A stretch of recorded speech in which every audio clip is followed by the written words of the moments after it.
Do you think he'll find out, Mom? He's got that same look Daddy used to have right before. Им frykter ned, Mama. I'm terrified I'll end up just like you. You remember to get everything arranged the way I told you last year. I don't know how much longer I can keep doing this, Mama. Keep your voice down. Walls in this house carry further than you'd ever imagine.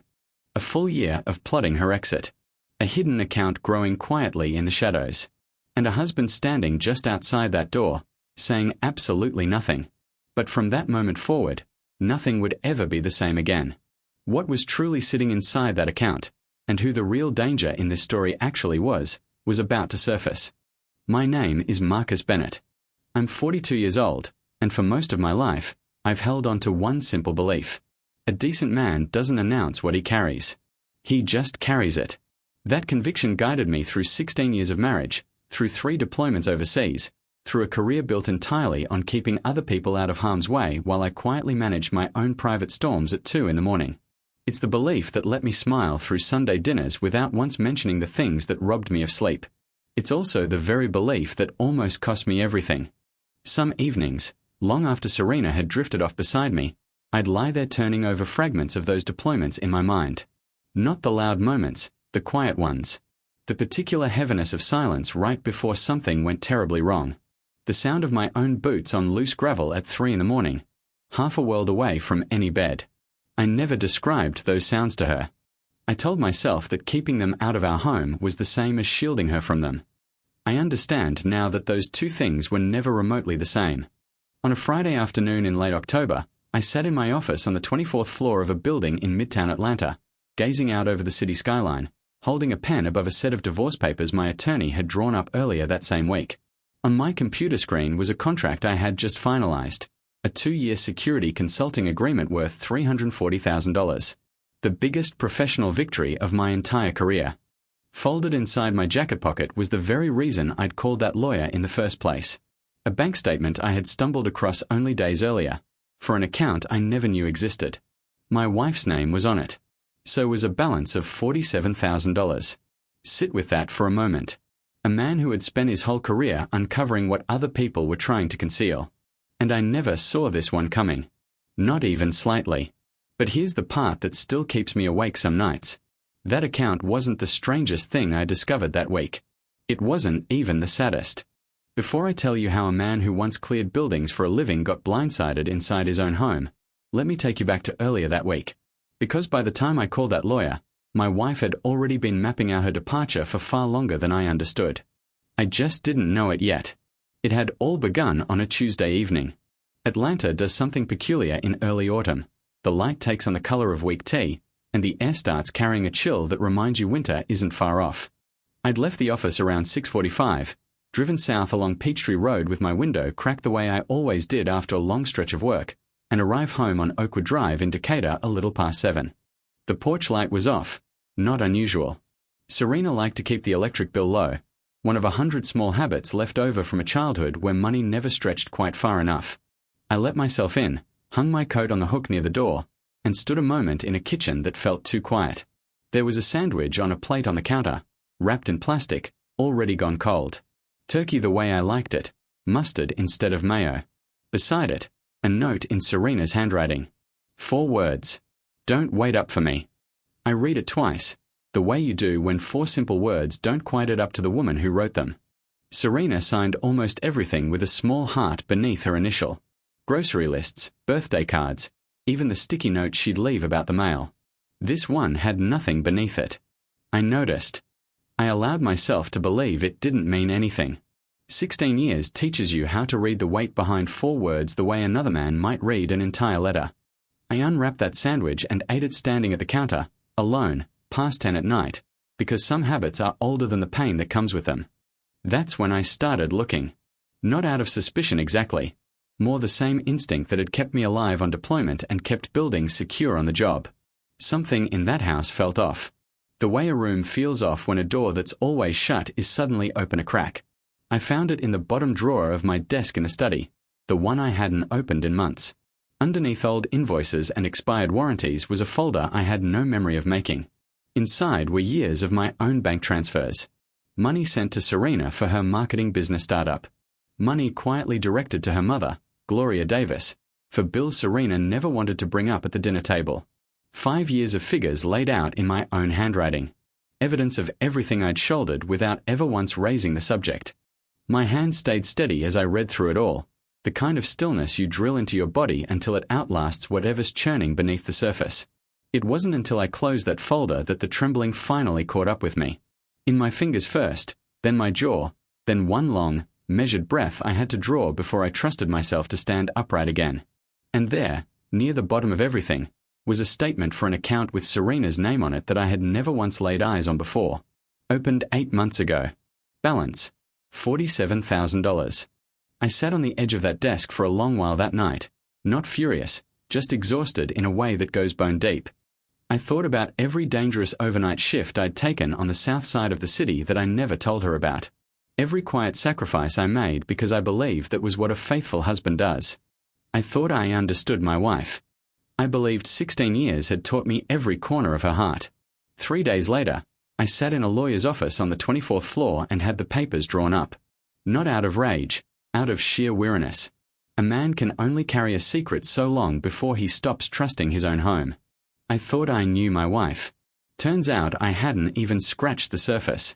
What I overheard 4 days after that at her mother's kitchen table in Cascade Heights would tell me exactly how long this had really been in motion. Sunday dinner at Gloria Davis's house in Cascade Heights had been a fixture of our marriage since the week Serena and I got engaged. Fried catfish, collard greens cooked low and slow, a tablecloth Gloria pressed every single week, whether company was expected or not. I used to love that house. The scent of it. The sound of gospel radio drifting out of the kitchen. The particular comfort of a place where nothing seemed to ever shift. That Sunday, with the lawyer's paperwork still sitting unsigned in my glove compartment, I carried a sweet potato pie up the front steps the same way I had 100 times before. And I had absolutely no idea I was about to hear the words that would crack something open in me permanently. Serena and her mother were in the kitchen finishing the greens while I set the table in the adjoining room. The door between the 2 rooms was barely open, just a few inches. And voices traveled differently in an old house. Soft but clear if you were standing in the right spot. "He's got that same look Daddy used to have," Serena said, so quietly I almost missed it. Right before. There was a pause. "Im skared, Mama." I stood there with a stack of dinner plates in my hands and didn't move. The stack suddenly felt heavier than 4 plates should. Behind me, gospel radio hummed low from a countertop speaker, some woman's voice rising sweet and steady on a hymn about deliverance, completely unbothered by what was unfolding 20 feet away. I remember thinking how strange it was that a house could sound so completely ordinary while something inside it was quietly coming apart. Gloria's response came back easy, unbothered, the way you'd answer a question about seasoning the greens. "You remember to get everything arranged the way I told you last year." Her hands never stopped moving over that pot the whole time she said it. Steady. Practiced. Like a woman who had rehearsed keeping calm long before she ever needed to. Last year. Not last week. Not since I'd found that statement. A year. Whatever this was, whatever conversation had planted that fear in my wife's eyes when she looked at me lately, it had been in motion for 12 full months before I ever opened that drawer. I set the plates down slowly and quietly, and I finished setting that table like nothing had happened, because that's what I had trained myself to do my entire life. Hold it in. Carry it steady. Don't let the room see you shake. Dinner was ordinary. Grace, laughter, Gloria telling the same story about the church fundraiser she tells every year. I smiled in all the right places. I drove us home.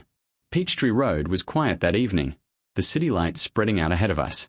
Serena sat in the passenger seat, scrolling her phone, and I gripped that steering wheel so tightly my knuckles ached, saying nothing, because I didn't trust my own voice not to betray me. My mind drifted back 3 years to a night I hadn't allowed myself to revisit in a long time. I had been offered a position as director of security for a firm in Houston, double my salary, the kind of opportunity a man spends 20 years building toward. I'd come home so excited I could barely get the words out, and Serena had looked at me across the kitchen table with something close to dread in her eyes. "My mother can't manage without me being nearby, Marcus," she'd said. "You know that." And I had turned it down. No argument. No viternis. I called the recruiter back the following morning and said I'd changed my mind. I told myself a Real man doesn't hold his family's roots against them, I never brought it up again, not once in 3 years, because I believed that love meant swallowing what you wanted for the sake of what she needed. Sitting in that car along Peachtree Road, I wondered for the first time whether that sacrifice had ever even registered with her at all. We drove the rest of the way in silence, the kind that isn't empty so much as full of things neither of us knew how to say yet. I watched the skyline slide past my window, all that glass and light, and thought about how a man could watch over high-rise buildings 8 hours a day and still not see the walls going up inside his own home. When we got home, Serena went straight to bed, and I stayed up in the study with a cup of coffee going cold between my palms. I'm not entirely sure what drew me to open her laptop that night. It was sitting right there, unlocked, the way it always had been, because we'd never had secrets between us. Or so I believed. Her calendar was filled with appointments labeled only with initials, kilometer, for a clock, every other Thursday, going back 8 months. I recognized the name eventually from an old insurance document in a shared drawer. Dr. Karen Mitchell. A therapist's office on the north side of the city. 8 months of Thursday afternoons my wife had never once mentioned to me. Cash payments, according to notes beside each date. No insurance claim. No paper trail a husband might accidentally stumble across on a shared account. She'd been careful. Careful in a way that told me this wasn't about privacy. It was about making certain I never found out. I sat there with the cursor blinking on an empty search bar, throat tight, feeling like a stranger inside my own marriage. 16 years, and I'd never once needed a password to know what was in my wife's calendar. That night, I didn't ask her for one. I simply closed the lid, quiet, the way I'd learned to close everything, and sat in the dark for a long time. 3 nights later, the nightmares came back. They do that. You think you've left them behind. They return on their own schedule, whenever the past decides it isn't finished with you yet. I woke up shouting, completely drenched. My hands still fighting something that was no longer in the room. Serena woke up screaming too, but for a different reason. She wasn't frightened of what I was dreaming. She was frightened of me. She was out of that bed and out of the house before I had even fully surfaced. I heard her car pull out of the driveway at 2:40 in the morning. She didn't come back for 3 days. When she finally did, she wouldn't quite meet my eyes, and she wouldn't tell me where she'd been, though I already knew. Cascade Heights. Her mother's house. The place she always fled to when she needed somewhere that felt safer than home. I had never once raised my voice at my wife, not in 16 years. Whatever she saw in me during those nightmares wasn't me. It was a shadow from somewhere else, somewhere she'd never let me see clearly enough to understand. I didn't know how long my wife had truly been preparing to leave. And I didn't know how long her mother had known everything, the surgery money, the overnight shifts, Houston, all of it, while sitting across from me at that dinner table every single Sunday, smiling, asking me to pass the greens. What happened 2 weeks later in a hospital room at 3 in the morning would answer both of those questions, and open one I hadn't even thought to ask. Was Gloria protecting her daughter, or quietly dismantling a marriage that never got a fair chance? I've spent my whole career making sure other people never had to experience what fear actually does to the body. So there was something almost darkly ironic about waking up in a hospital bed at Emory University Medical Center with 3 cracked ribs and a headache like a battering ram, finally on the receiving end of the very thing I'd spent 20 years protecting people from. It happened on a Thursday. A former employee at one of my client sites in Midtown, recently let go, agitated and volatile, forced his way past the front entrance. I got the building locked down and every staff member out through the service exit before Atlanta PD arrived. In the chaos of clearing the stairwell, I was shoved hard into a doorframe and went down the wrong way. Nothing dramatic to witness, just enough to crack 3 ribs and put me flat on my back for the second time in my life. The first being somewhere I don't speak of, a long way from Georgia. I remember the ceiling tiles of that hospital room better than I remember most of that week.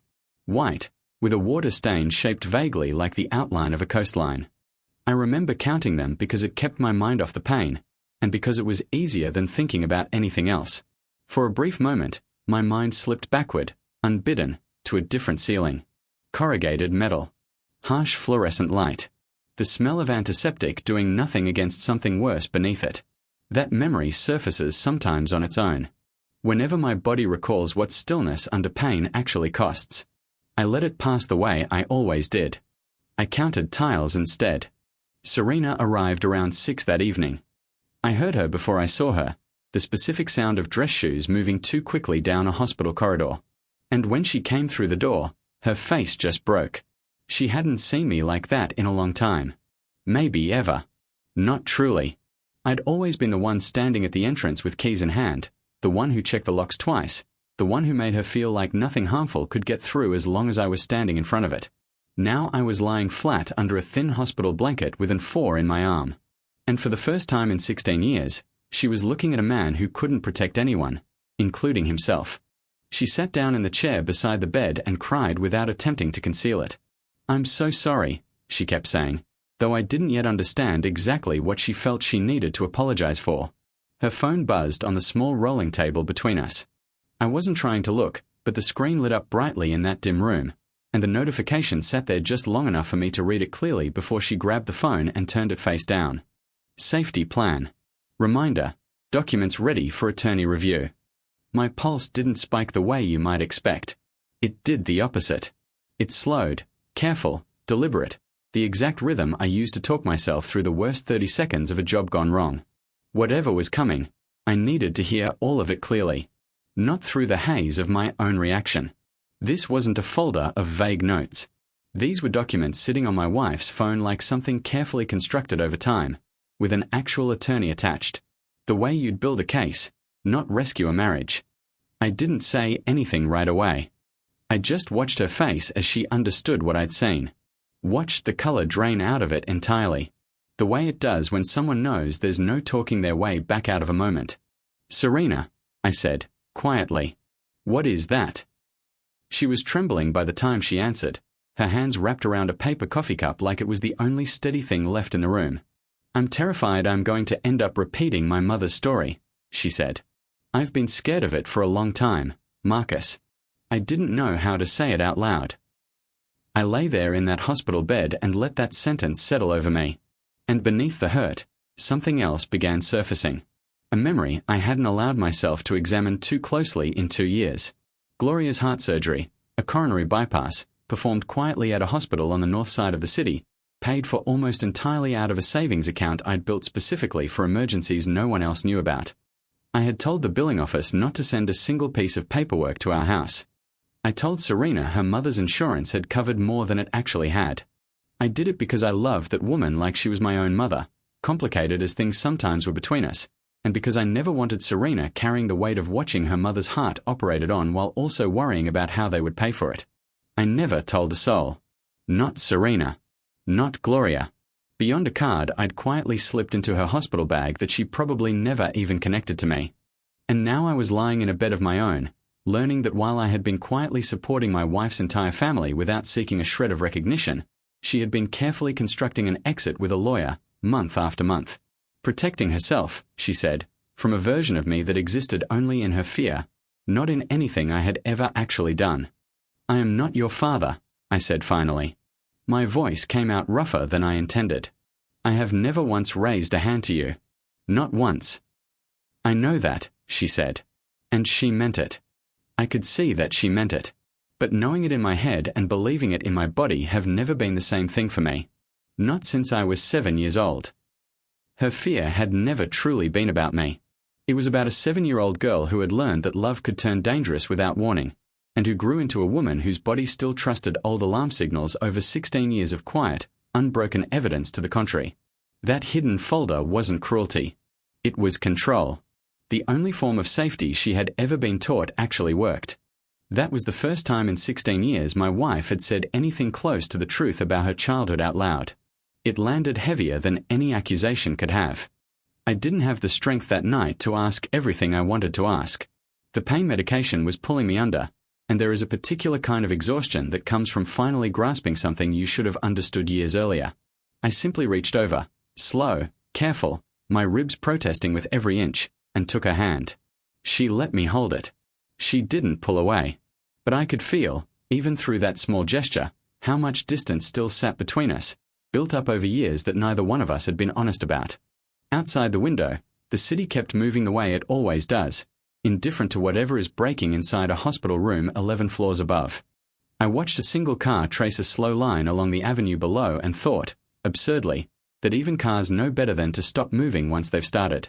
I didn't feel that certain about anything. Morning in a hospital room feels nothing like night. The machines are the same. The walls are the same. But the light arrives differently, flatter, somehow more honest. And whatever came undone in the dark has a way of looking a little more real by daylight. That's the kind of morning it was when Gloria Davis walked through my door at 9 sharp, dressed as though she were heading to a church board meeting, a foil-covered plate of biscuits balanced in one hand like an offering. Serena had stepped out to get coffee and water down the hall, and for the first time in 16 years, my mother-in-law and I were alone in a room together with nowhere else for either of us to look. She set the plate down. She didn't sit right away. She stood at the foot of that hospital bed for a long moment, arms folded, studying me the way you'd study a photograph you hadn't looked at in years. "I owe you the truth," she said at last, "whether either one of us is ready to hear it right now or not." She smoothed her skirt with both hands twice, an old habit I recognized immediately, because Serena did the exact same thing whenever she was working herself up to something difficult. I'd never once placed those two gestures side by side until that morning, sitting there watching 30 years of inherited nervousness play out right in front of me. I said nothing. I'd learned a long time ago that silence draws people into speaking faster than questions ever do. She sat down slowly in the chair Serena had occupied the night before, and her voice, when it came again, had shed every ounce of the certainty I'd known her by for 16 years. "You remind me of him," she said quietly. "Serena's father. Not in what you do. Lord knows you are nothing like that man in what you do. But in the shape of you. Tall, quiet, composed on the surface.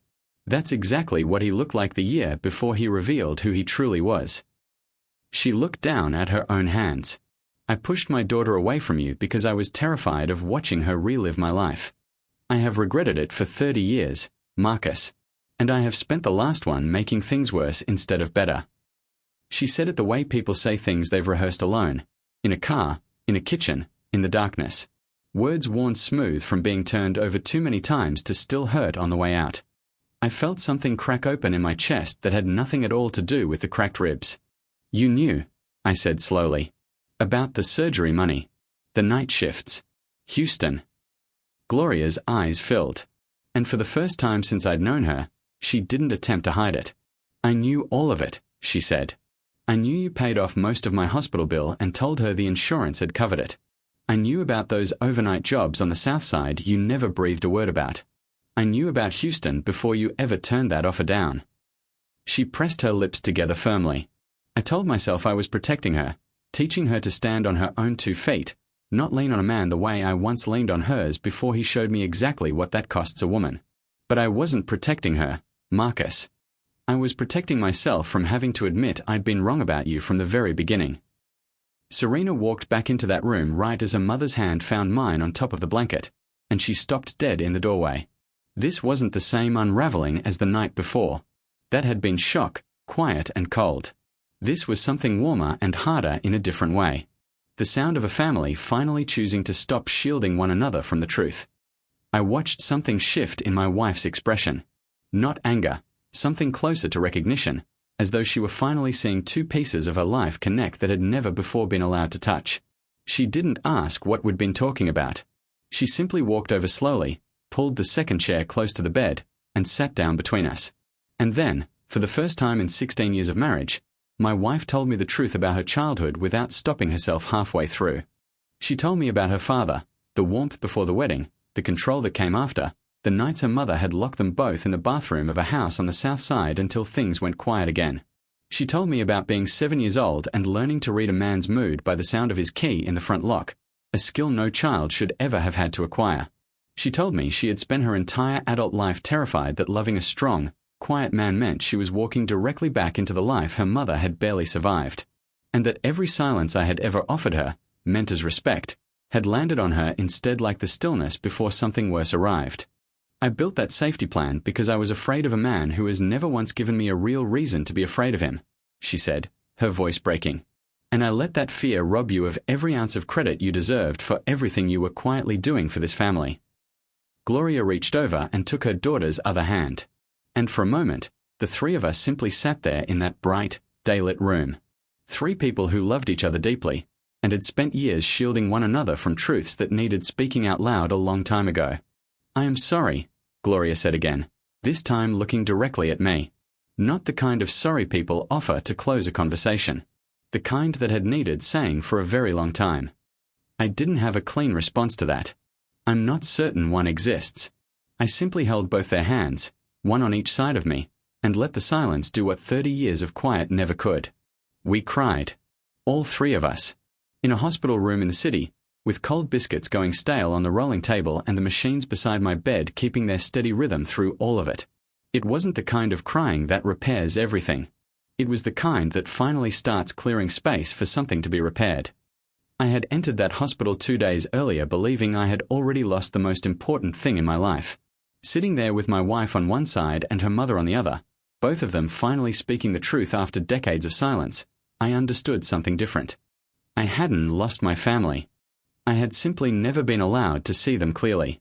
And they had never once been allowed to truly see me.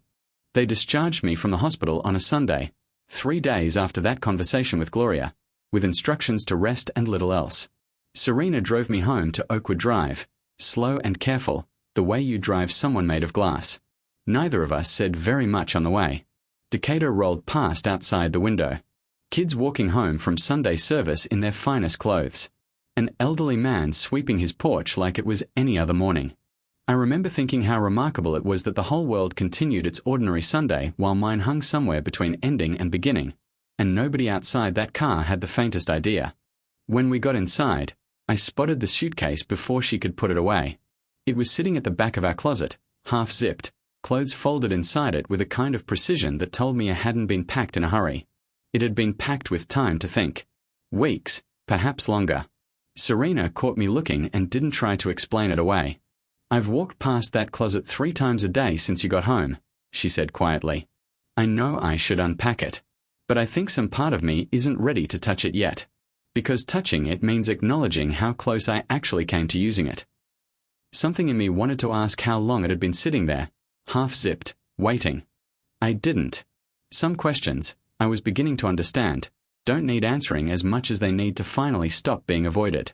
Instead, I walked to our bedroom, lowered myself down carefully because of the ribs, and pulled a small metal box out from beneath the bed frame.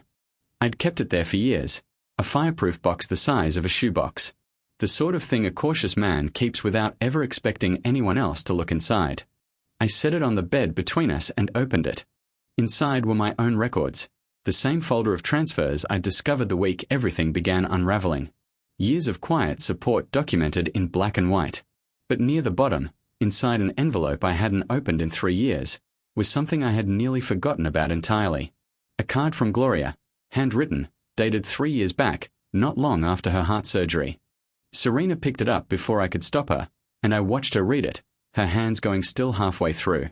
Thank you for everything you did for me. I mean that more than I know how to say. Please don't let Serena find out it was you. She needs to learn to stand on her own, not lean on a man the way I leaned on mine. Serena set the card down on the bed and sat there for a long moment, not crying yet, just very still. You paid for her surgery, she said. And you let her ask you to keep it from me for 3 years. I didn't do it so anyone would owe me anything, I said. I did it because I cared for her, complicated as things have been, and because I loved you enough not to make you carry the guilt of not being able to help her yourself. She looked up at me, and something in her face finally broke all the way open. Not the dread I'd seen in that hospital room, something closer to grief for time already gone. I need to tell you something, she said. That attorney notification you saw on my phone, it wasn't the beginning of anything. The papers had already been drafted for nearly 2 weeks before you got hurt. I had every intention of filing. Her voice faltered. But I stood in that hospital doorway and saw you lying there injured because you'd been protecting people the way you've always protected everybody, and I couldn't go through with it. I don't fully understand why. Not yet. I just know that I couldn't. We sat facing each other on the edge of that bed for a long time after that, the metal box open between us. That old card from her mother still resting on the blanket like evidence in a case neither one of us wanted to win. Neither of us reached for an argument. There wasn't one left to have. Not really. Just 2 people finally looking at each other without the armor either of us had been wearing for years. I don't know if we can begin again from here, I said eventually. I don't know what that even looks like at this point. Neither do I, Serena said. But I know I don't want to keep hiding things from you. Not the therapy, not the fear, none of it. Same, I said. I've spent 16 years believing silence was a gift I was giving you. I'm starting to understand it may have been the loneliest thing I ever did to both of us. We sat there a while longer, not speaking, just two people finally breathing the same air without bracing against it. It was such a small thing. Breathing easily in the same room as someone. I hadn't realized how long it had been since I'd been able to do that. She reached over and closed the lid of that metal box. Slow and deliberate. The way you close something you've decided you no longer need. Then she reached for my hand instead. And I let her take it. Outside, the streetlights along Oakwood Drive were just starting to come on. That particular blue hour settling over Decatur the way it does every evening, whether anyone is paying attention or not. Somewhere down the block, a dog barked twice and went quiet. Ordinary sounds on an evening that felt anything but ordinary. I didn't know that night whether our marriage would survive what we'd both just laid out on that bed. I didn't know if trust, once you've had to go searching for it in a bank statement and a fireproof box, ever truly comes all the way back. But for the first time in longer than I could remember, neither one of us was concealing anything. And that, it turned out, was its own kind of beginning. What Serena confessed 3 weeks later, sitting across from a therapist neither of us had planned on seeing together, would turn out to be the truth that had been driving everything from the very start. Dr. Karen Mitchell kept an office on the north side, soft lamplight, a sofa too comfortable to encourage anyone to rush through a difficult conversation. Serena had been coming here alone for 8 months. 3 weeks after I came home from the hospital, we started coming together. It was in our 4th joint session that the final piece of the truth surfaced. Serena had been quiet for most of the hour, working a tissue between her fingers the way she does when she's building up to something she doesn't want to say. Dr. Mitchell let the silence breathe, the way skilled therapists do, until Serena finally spoke. "There's something I haven't told either of you," she said, looking at me, then briefly toward the window. "Part of that emergency account, the $47,000, some of it was mine, saved slowly over the years. But a significant portion came from my mother. She'd already put a deposit down on an apartment in Nashville. 2 bedrooms, near my aunt." I sat with that for a moment. "Okay," I said carefully. "When?" "Months ago," Serena said. "Before any of this came out. Before the hospital." Her hands were trembling now. And here's the part one didn't understand until last week. She never cancelled it. Not after everything she said to you in that hospital room. I asked her about it 3 days ago, and she admitted she'd been putting it off, telling herself she'd get around to it. 30 years of being prepared to run doesn't undo itself in one hard conversation. Quincy, Marcus. That's not an excuse. It's just what she told me. And I believe her. The room went very still. I could hear the radiator ticking against the wall, and faintly, traffic from the avenue below. Ordinary sounds doing their best to hold up an extraordinary silence. I didn't feel anger. Not yet. What I felt was the strange hollow calm that arrives right before you decide what kind of man you're going to be about something. Gloria's deepest fear had never truly been about me failing Serena. It had been about powerlessness. About the year her own husband walked out and left her with nothing but a mortgage and a young daughter to raise alone. Keeping that apartment deposit alive wasn't cruelty. It was an old survival reflex, the hand that keeps a spare set of keys hidden even after the locks have already been changed. She wanted, above everything, to ensure her daughter never had to beg permission to leave a man the way she once had to beg to stay. And the conflict tearing at her was simple and brutal. Loving me honestly meant admitting the escape she'd built her entire identity around was no longer necessary. And letting go of it felt to her like surrendering the one thing that had ever truly kept her safe. 16 years. Every overnight shift on the south side I never mentioned. Every dollar I quietly sent so her mother's lights stayed on and her health held. The opportunity in Houston I turned down without a single complaint. All of it had been standing on ground that included, somewhere underneath, an apartment deposit her mother hadn't found the courage to release, even after weeping in my hospital room and meaning every word of it. I didn't say anything for a long while. Dr. Mitchell didn't rush me. "I'm not telling you this to cause you pain," Serena said, tears on her face now.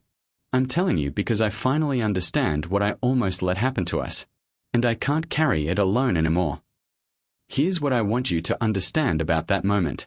because it's the part of this story that took me the longest to make peace with.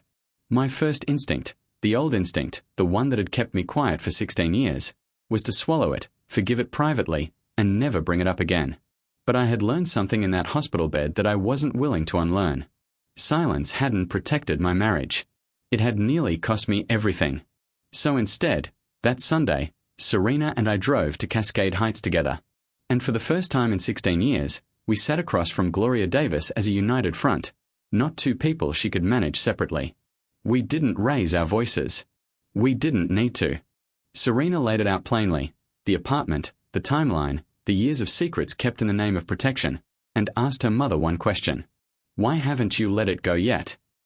Gloria didn't have a prepared answer. For the first time in 30 years, she didn't reach for one. Saying sorry in a hospital room was the easy part, she said quietly. Actually letting go of 30 years of being ready to run means admitting the fear was never really about you, Marcus. It was mine. I kept that apartment as insurance against my own healing. And that's a hard thing for a woman my age to say out loud. She cancelled the lease that week. She began her own sessions with a counselor near her home in Cascade Heights. And slowly, Sunday by Sunday, dinner at her house started feeling less like a performance and more like what it was always supposed to be.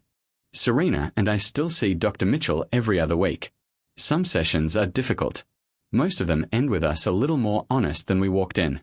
Her marketing business, the one my quiet overnight shifts had helped get off the ground all those years back, finally turned its first real profit this past spring. And she told me about it herself, out loud, at our own kitchen table, instead of keeping it to herself the way we both used to keep everything. She showed me the numbers on a Tuesday evening, the spreadsheet glowing on her laptop screen. I watched her light up over something she had built entirely on her own, something nobody had to quietly hand her. That meant more to me than any profit margin ever could. I still carry things. That's who I am. And I don't think that changes at 42. But I've learned the difference between carrying weight out of love and carrying it because I'm too afraid to ask for help. That difference has made all the difference. Some Sundays now, when I drive us to Cascade Heights, Gloria meets us at the door before we even knock. Tablecloth already on the table. Gospel radio already playing. The same house. The same smells. But nothing inside it feels like a performance anymore. It just feels like home, finally, for all three of us. This story reminds us that the sacrifices we make in silence can slowly starve the very marriage we are trying to save. Because a gift no one knows about isn't remembered. It's just quietly absorbed and forgotten. If there's an unspoken debt of love in your own home tonight, a night shift, a sign check, an opportunity you declined without saying why, don't wait for someone to stumble across it by accident in a drawer, the way I did. Tonight, before the dishes are cleared, sit down across the table from the person you love most and share with them one true thing you did for them that they never knew about. If you're widowed now and there's no one left to sit across that table, write it down anyway. In the margins of the address book by the phone, the one still filled with her handwriting, so the people who love you find the true shape of your marriage instead of guessing at it after you're gone. And if you're a mother or grandmother carrying an old fear the way Gloria carried hers for 30 years, don't wait for a hospital room to finally say it out loud. This Sunday, before you press that same tablecloth you've ironed every week for years, call your daughter and tell her the real reason behind your worry, not the polished version. Truth spoken over an ordinary Tuesday supper does more healing than truth confessed only after someone has nearly lost everything. Written with heart and purpose, this story hopes to leave you with the warm assurance that even when you've been overlooked or taken for granted, there are still people and quiet forces standing faithfully on your side.